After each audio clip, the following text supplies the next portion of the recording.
Este es el vídeo dedicado a la comunicación verbal. La comunicación verbal está formada por signos lingüísticos. En función de esos signos, la clasificamos en oral y escrita con unas características peculiares en cada una de ellas. Y vamos a ver todo lo que afecta al signo lingüístico. Lo vamos a definir y vamos a ver sus características más importantes: arbitrariedad, inmutabilidad y mutabilidad, que aunque parezcan contradictorias, están presentes en el signo, linealidad y doble articulación. La comunicación verbal es la comunicación más natural en el hombre y está formada por signos lingüísticos. Estas son las dos formas de comunicación verbal habituales en el hombre, son la oral y la escrita. Su diferencia afecta tanto al canal como a la forma de construir el propio mensaje.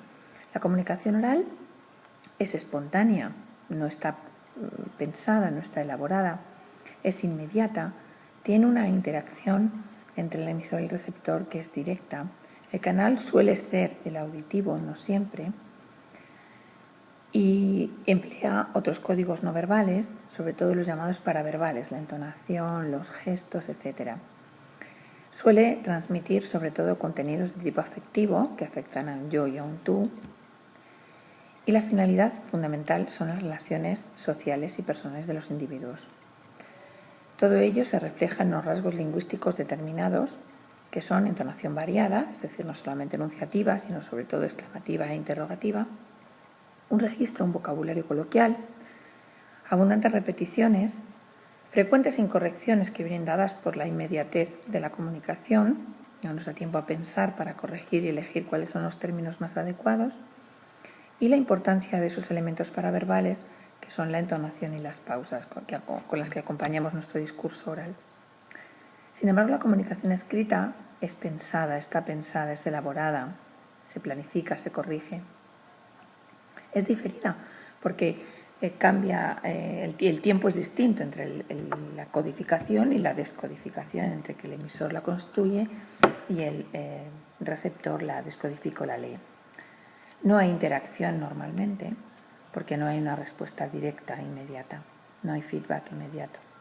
El canal suele ser el visual porque la comunicación escrita la recibimos normalmente por canal visual. Empleamos solo códigos verbales, no utilizamos entonación y otro tipo de elementos que sean no lingüísticos.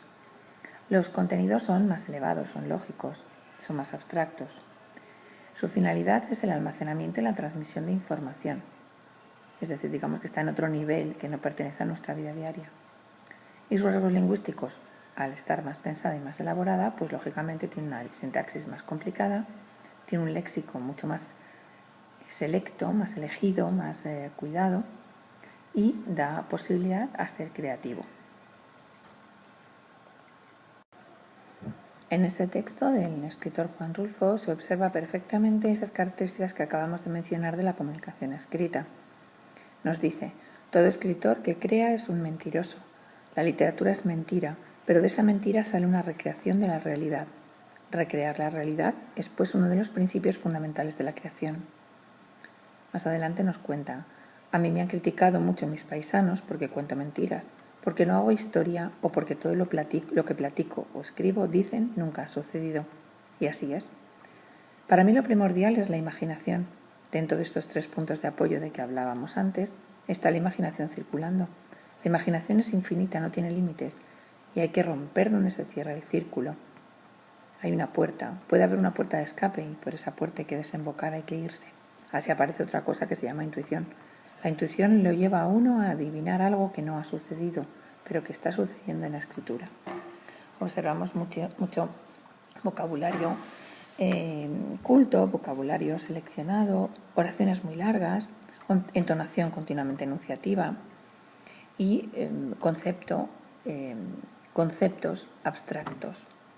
De lo que se habla es un concepto abstracto, que es la literatura y sus componentes, la imaginación, la intuición, etc., y la historia también. Esta comunicación verbal hemos dicho que está compuesta de lo que denominamos signo lingüístico, es el signo propio de las lenguas naturales de los hombres. Consta siempre de dos planos, dos componentes, el significante y el significado. El significante es una secuencia de fonemas, sonidos articulados, que asociamos a un contenido, es decir, es lo que percibimos. Fonemas o sonidos los percibimos cuando hablamos, que es la forma natural de expresión en el hombre. El código, la parte escrita, digamos que es una representación secundaria de la lengua. Entonces, en ese caso hablaríamos de una secuencia de letras. Esa secuencia de fonemas o de letras, en el caso escrito, hace referencia o remite a un significado, que es ese concepto o idea que nos trae a la mente esa palabra cuando se pronuncia o cuando se escribe. Ambos componentes son imprescindibles para que haya signo lingüístico. Otros lingüistas añaden a esos dos componentes iniciales uno más, que es el referente. El referente es la realidad de la que se habla, en realidad. El referente es la motivación del signo lingüístico. Nosotros creamos palabras porque existen realidades a las que hay que poner nombre. Esas realidades a las que hay que poner nombre son los referentes. Como tiene carácter extralingüístico, muchos lingüistas no lo incluyen dentro de la definición de signo. El signo lingüístico tiene diversas características, entre las cuales están estas cuatro como más importantes. La arbitrariedad, la mutabilidad y la inmutabilidad, que se dan juntas a pesar de la aparente contradicción, la linealidad y la doble articulación, que es la característica que hace de los códigos verbales humanos los códigos más especiales que existen. La arbitrariedad es una característica que se corresponde con la clasificación que hicimos de los signos.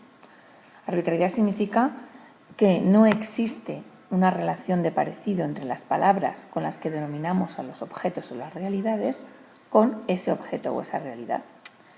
Por eso decimos que el signo lingüístico es un símbolo. Recordamos que el símbolo era aquel signo que no mantenía relación de semejanza entre su significante y su significado. Nos pasa con el ejemplo. Tenemos coche, la palabra coche tiene poco que ver con el objeto. ¿Cuál es el único signo lingüístico que no es un símbolo? Las onomatopeyas. ¿Por qué? Porque las onomatopeyas tienen como finalidad representar aquello. La palabra representa aquello, intenta parecerse en el sonido, etcétera, normalmente en el sonido, a aquello que significa. Vemos ahí el traquetreo, el ronroneo y las que tenemos en estos dibujos. Serían los únicos signos lingüísticos que no serían símbolos, que serían iconos. La segunda característica del signo lingüístico es la confluencia de dos rasgos que aparentemente son incompatibles, que son la inmutabilidad y la mutabilidad. Mutar significa cambiar. Si decimos que el signo es inmutable, es que no cambia. Si decimos que es mutable, es que cambia. ¿Por qué posee ambas características? El signo es inmutable porque como hablante, el individuo no puede modificar la herencia que recibe, la herencia lingüística que recibe. La recibe en un estado y así la transmite a la generación siguiente. Sin embargo, el paso del tiempo, de mucho tiempo, va modificando las lenguas, que son entes vivos que sufren modificaciones a lo largo del tiempo. Tenemos aquí un ejemplo. La palabra capitulum en latín nos ha dado, por un lado, capítulo y por otro lado nos ha dado cabildo. Tenemos muchas palabras. Lo observamos perfectamente en los textos, si cogemos textos de hace unos siglos, no hace falta irse muy atrás, es decir, con el siglo XVIII perfectamente se observa la diferencia entre la lengua de entonces y la lengua de ahora. Ni qué decir tiene si acudimos al Quijote o acudimos al Cántaro del Mío Cid. La linealidad es una característica que se ve claramente. Es decir, los componentes que forman el signo lingüístico están ordenados en una secuencia fija de unidades. De forma que si nosotros cambiamos el orden de esas unidades, bien sea sonidos cuando lo pronunciamos o letras cuando escribimos, el resultado es o un signo que no existe, es decir, una palabra que no existe y por lo tanto no hay signo, o bien otro signo distinto. La doble articulación es la característica que hace al lenguaje verbal tan especial. ¿Por qué? Es el código más perfecto que existe.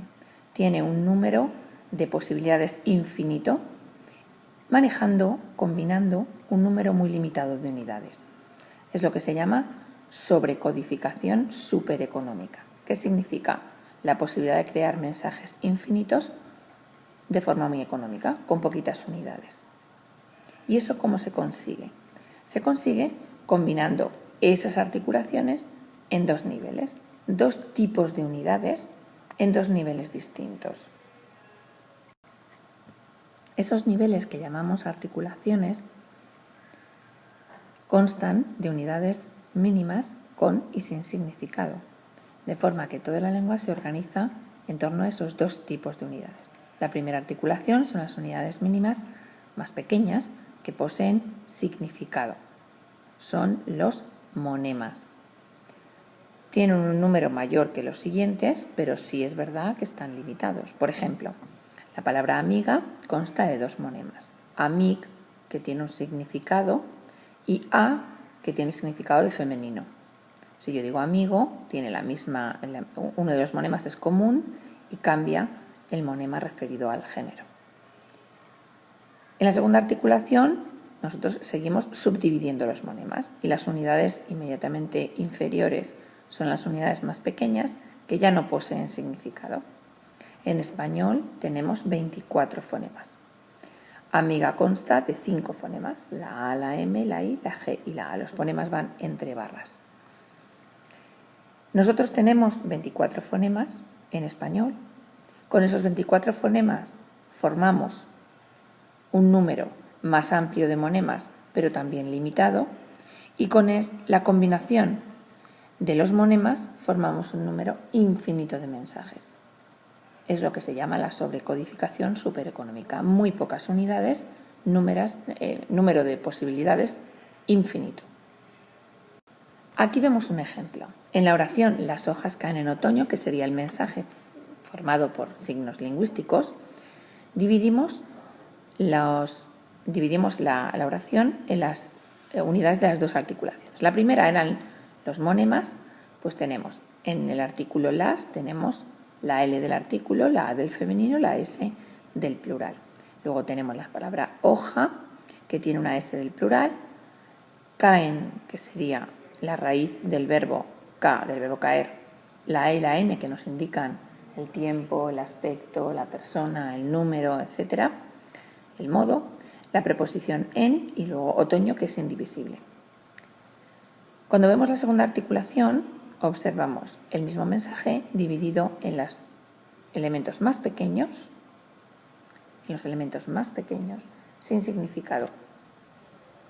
¿Por qué este mensaje no tiene H? Porque la H es una letra que no corresponde con ningún fonema.